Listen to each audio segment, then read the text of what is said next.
Hey, welcome back to the Cybersecurity Whisperer for the week of October 13th, the middle of Cybersecurity Awareness Month. I hope you're following my post on LinkedIn. I try to post every day some sort of tip of how you can keep yourself and your family safe online as we go through this month.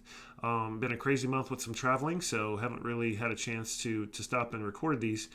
But wanted to dive right in. This one's interesting that could impact us all. And, I think all of us, some of us are skeptical about AI, but it's here to stay. It's come to find out it's been here for many, many years. I mean, you think Siri and other things were the start of AI. So it's been around for 10, 20 years, maybe longer. But the question today is, will AI middle managers be the next big disruption? Multiple studies and research indicate AI will disrupt the workforce. It already has, especially as it evolves to become more skilled to take on complex responsibilities with minimal human supervision.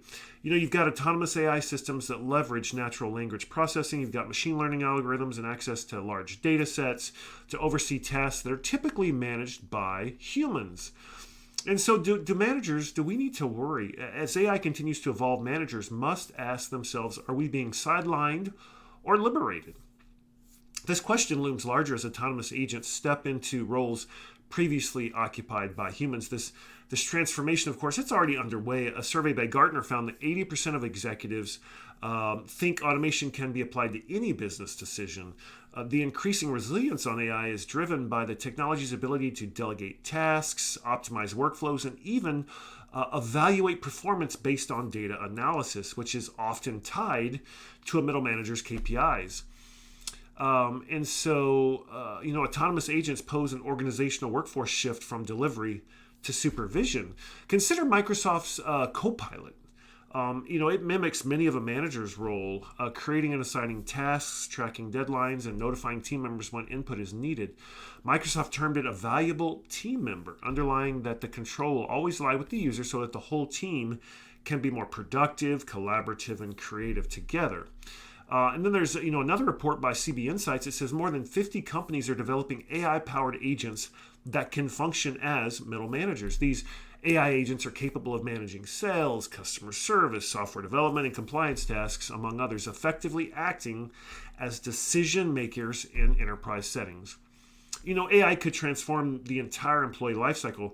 It already has to some degree, and I don't think in a good way necessarily so far. From recruitment to talent management, AI algorithms can predict which sourcing channels are most likely to attract the right candidates for specific roles, reducing recruitment costs. You've got other HR tasks such as performance tracking, scheduling, and resource allocation, which could also be performed through automation, which could be a good thing, meaning that managers will have to shift their focus from administrative duties, which quite honestly a lot of managers aren't good at, don't like. It's not a good use of their time, and instead develop new skills as their roles become centered on human interactions and strategic oversight.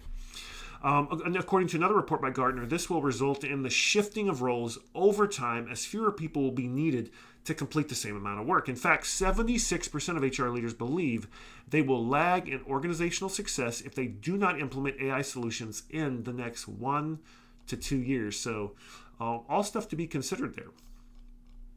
Now, here's an interesting one. A background check firm called MC2 or MC Squared, they had a breach. And this is a cause for concern, as we would expect with any firm that runs background checks because of the information that they have. Cyber News revealed September 23rd that background check company MC2 data had exposed a database with over 2 terabytes of sensitive user data, potentially compromising the personal information of around 100 million Americans. To understand how cybersecurity professionals are assessing the hack's potential dangers, there's different takes from different cybersecurity experts. And one says, he thinks that one of the reasons people need to be concerned is that they can now easily prioritize high-value targets. The bad guys can.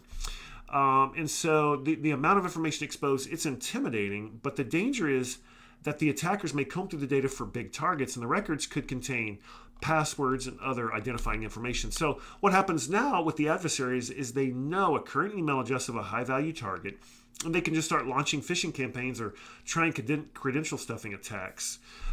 If they got one password somewhere, does the password also work, of course, on other websites? Because password reuse is very common, which is why I have been stating for many, many years, password managers are the way to go, because it'll create a separate, very complex, unique password for every site.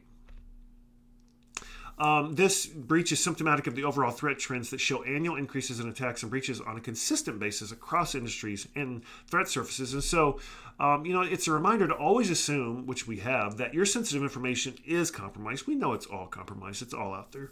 And you need to take proactive measures. So to protect yourself, it's essential to use security tools that can detect phishing, alert of potential data breaches, and provide real-time protection. And, with the increasing sophistication of attacks, having the right tools in place is no longer optional. It's critical. So again, if you use a password manager like Dashlane, it will check the dark web. It'll tell you if your passwords have been breached, and it'll tell you if a site that you're using, if you're reusing passwords, if they're weak, and it will automatically replace those and update them for you. Now, being in security for well over 20 years and thinking back to, 2004 when I got my CISSP certification, there's a new trend of talking about, has the software bootcamp craze faltered? I mean, that's what I did back many years. I've been through a couple of boot camps. In fact, I am a CISM, the ISACA, Certified Information Security Manager. I am CISM trainer certified. And so I even teach boot camps. And so there's different, thoughts on the cost and the effect and the value. But think about it. For $10,000, you could franchise, if you got in, you could franchise a Chick-fil-A restaurant or, jumpstart your career in software development in less than a year through a coding boot camp. Though some question if the latter is still attainable. For more than a decade, coding boot camps and security boot camps, they've served as a promising investment, dangling the promise of a large salary, work-life balance, and in some cases, a promise of securing a job within a year of graduation to anyone willing to pay the price. However, the bootcamp industry, which once lured mid-career professionals seeking a job change, or students looking to quickly break into the tech industry, and developers looking to expand their skill set to digital and in-person classrooms, it's turned somewhat somber in recent years. Once popular programs, they had, there was a 17-week full-stack web development bootcamp. They've closed. They've shuttered their door to new applicants, while others they've been hit with lawsuits over their alleged deceptive marketing practices, leading some to wonder if these accelerated programs are still a viable talent pipeline. There's for some in the bootcamp industry around 2016, players filled the space, and they primarily cared about putting butts in seats, which really diluted the sellability of bootcamp graduates. A lot of employers kind of got turned off to bootcamp graduates because there were so many of these programs. They were churning out unqualified engineers, and so this is starting to see again because the bootcamp industry began to crash around late 2022 due to the cyclical nature of the job market. So it's interesting. I've had some mentors and some friends reach out as well, sending me links, and they're doing the exact same thing. They're wanting to maybe shift into cyber. Everybody sees, hey, these cyber folks, they're making tons of money. Well, I think we're seeing in the last month or so, where we're seeing all these big companies, Cisco and others, laying off thousands and thousands. I think it's partially it's AI, partially it's greed, but partially it's a reset to maybe overpaying during COVID. We brought a lot of people on during COVID, and it was an employee market. You could just demand whatever salary you wanted to work from anywhere. And now things are resetting with the economy and everything, and those employers need to cut your pay, hire people that, at lower salaries. And so, these boot camps, there are still, SANS boot camps and others that I think are really valuable. You just got to read your reviews, talk to your peers, send me questions, and be happy to answer those about the fly-by-night versus the ones that really, still are all about education and want to see your success, not just their pocketbooks. Here's another one that we chatted about. It's crazy this week. Millions of vehicles could be hacked and tracked thanks to a simple website bug. The researchers found a flaw in a Kia web portal that led them to track millions of cars, unlock doors, start engines at will. It's the latest in a plague of web bugs that affected a dozen different car makers. And so, when security researchers in the past found ways to hijack vehicles' internet-connected systems, their proof of concept demonstrations tended to show that hacking cars is really hard. Exploits like the ones hackers used to remotely take over a Chevy Impala in 2010 or a Jeep in 2015, they took years of work to develop, and they required ingenious tricks, reverse engineering the obscure code in cars' telematics units, delivering malicious software to those systems via audio tones, played over radio connections. We're talking sci-fi movie type stuff. Or even putting a disc with a malware-laced music file into the car CD drive. Cars don't even have CD drives anymore. They don't even sell them with that. But this summer, one small group of hackers demonstrated a technique to hack and track millions of vehicles that's considerably easier, as easy as finding a simple bug in a website. So today, a group of independent security researchers revealed that they found a flaw in a web portal operated by the car maker Kia that let researchers reassign control of the internet-connected features of most modern Kia vehicles, dozens of models representing millions of cars on the road, from the smartphone of a car's owner to the hacker's own phone or computer.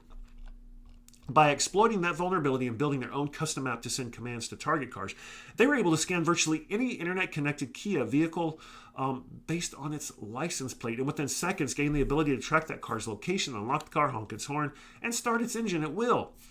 After the researchers alerted Kia to the problem in June of this year, Kia appears to have fixed the vulnerability in its web portal, they said at the time it's still investigating the group's finding and hasn't responded to emails since the researchers told them that. But Kia's patch is far from the end of the car industry's web-based security problems. The web bug they used to hack Kia is in fact the second of its kind they've reported to the Hyundai-owned company. They found a similar technique for hijacking Kia's digital systems last year, and those bugs are just two among a slew of similar web-based vulnerabilities they've discovered within the last 2 years that have affected cars sold by Acura, Genesis, Honda, Hyundai, Infiniti, Toyota, and more. The more that the researchers looked into this, the more it became obvious that web security for vehicles, it's just very poor. They don't want to spend the money on it because they'd have to raise your car price. And we don't want to pay more. One of the researchers who found both the latest Kia vulnerability and worked with a larger group responsible for the previous collection of web-based car security issues revealed in January of last year that over and over again, these one-off issues, they just keep popping up. And it's been 2 years. There's been a lot of good work to fix this problem, but it still feels really, really broken. And then just, two more. One is we talked about, cybersecurity risks. They're critical to communicate, but security leaders, chief information security officers and others, they're finding it crafting a narrative that resonates requires more than just technical expertise. We've talked about this for a long time. To be a security leader, you've got to be more than just techie. You can't just speak geek talk. You've got to truly understand your business, know how they make money, know how your business acquires customers, the customer relationship management. Mastering the art of risk storytelling, it's really essential to CISOs, not just for engagement, but for driving meaningful action across your org. The right story should emphasize cybersecurity risks with the end goal of grabbing attention that leads to action. What gets talked about gets prioritized. So we want to be talking about cybersecurity. This isn't just any old yawn about technical controls. It's understanding how the business works, mapping the security program to strategic objectives, and developing a sophisticated story that uses risk vocabulary in the language of the audience. You can't talk about vulnerability scoring or the speed of patching. Look, the days of talking of fear, uncertainty, and doubt, they said the FUD stories, that's over. That's a low maturity conversation. It needs to be something more sophisticated, and security leaders must grasp enterprise risk. You've got to be able to frame the conversation for others, speak to their interest in their language, and have the right level of detail. These are the ingredients for success. And finally, this again, more pig butchering stories and more pig butchering scams, which, again, that name. The fraudulent trading apps are targeting iOS and Android users since May of this year.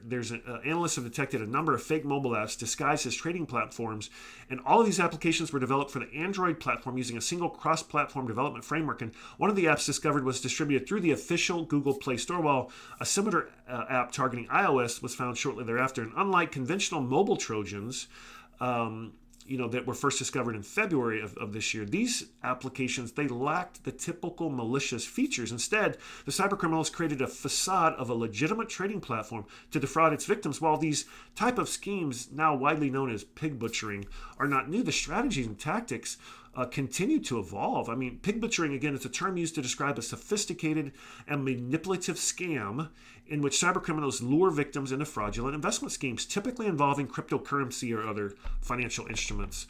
The name of the scam refers to the practice of fattening a pig before slaughter and symbolizes how cybercriminals, they gain the victim's trust and investment before making their move. And these scams often start with social engineering tactics, such as meeting someone on a dating app, social media platform or through a cold call. And these criminals would typically spend weeks or even months gaining the victim's trust. They often pose as trading or investment advisors. And once the victim is sufficiently fattened up, meaning they've invested significant funds, the cyber criminals, they just pull the rug right out from under them, leaving them with nothing. And the scam often ends with the victim butchered of their initial investment, and in some cases, also being pressured to pay additional fees or taxes, which are simply further attempts to extract money from them. I mean, while the methodologies of pig butchering, it's been widely documented, research has detected victims in Asia Pacific, European, Middle East, and Africa regions, the true extent of which could be much wider. And so, there's also focus on pig butchering campaigns which targets iOS users, including, there's this fraud group categorized characteristics and tactics as well as relevant IOCs that they gathered. So you've got to be on the watch out for that. If it's too good to be true, it is. Even if it's a dating app, someone that really thinks they care for you, you've never met them face to face. If it's too good to be true, it is. There's no real safe way to make quick money. Let's just put it like that.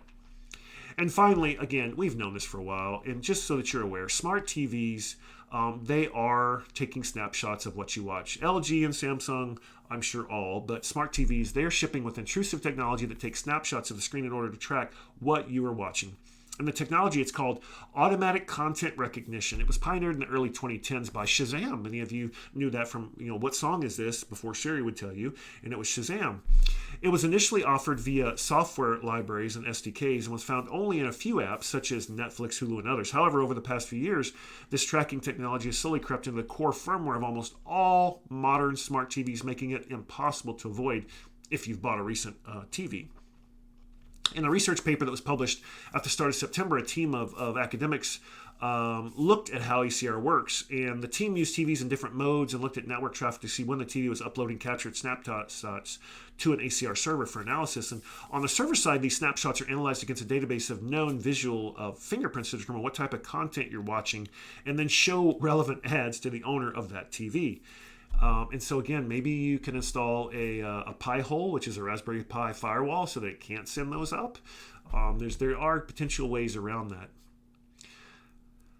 Finally, this is, again, we talk about internet-connected devices. I mean, the Dutch government is going to have to physically replace tens of thousands of hackable traffic lights. They're going to, over the next 6 years by 2030, and officials are taking this extreme and very expensive step after insecure road traffic lights. A researcher found a vulnerability that could allow threat actors to change traffic lights on demand. The issue was discovered earlier this year, and they can use a software-defined radio. This goes back to the other about maybe how to hack the Jeeps. It may not be easy to send commands to the control boxes that sit next to the traffic lights, and the exploit taps into an emergency radio signal used by ambulances. Again, anything created for good will be used for bad. And so, ambulances, EMSs come up to these lights and they can emit a certain signal that will change the light immediately so they can safely go through. Well, the bad guys can have now copied that and they just sell that. And so an attack could be executed from kilometers away and impact multiple intersections at once. And details about the vulnerability, they were shared with the Dutch Cybersecurity Agency, and they have been shared publicly in a closed circle at the agency's security conference last week. And so they now are going to replace and phase out their current vulnerable system. So maybe they're going to encrypt that signal. Not sure. All right. Was a little long this week. Had a lot to cover. Hope you have a great, fantastic rest of your Cybersecurity Awareness Month. And we will talk to you soon.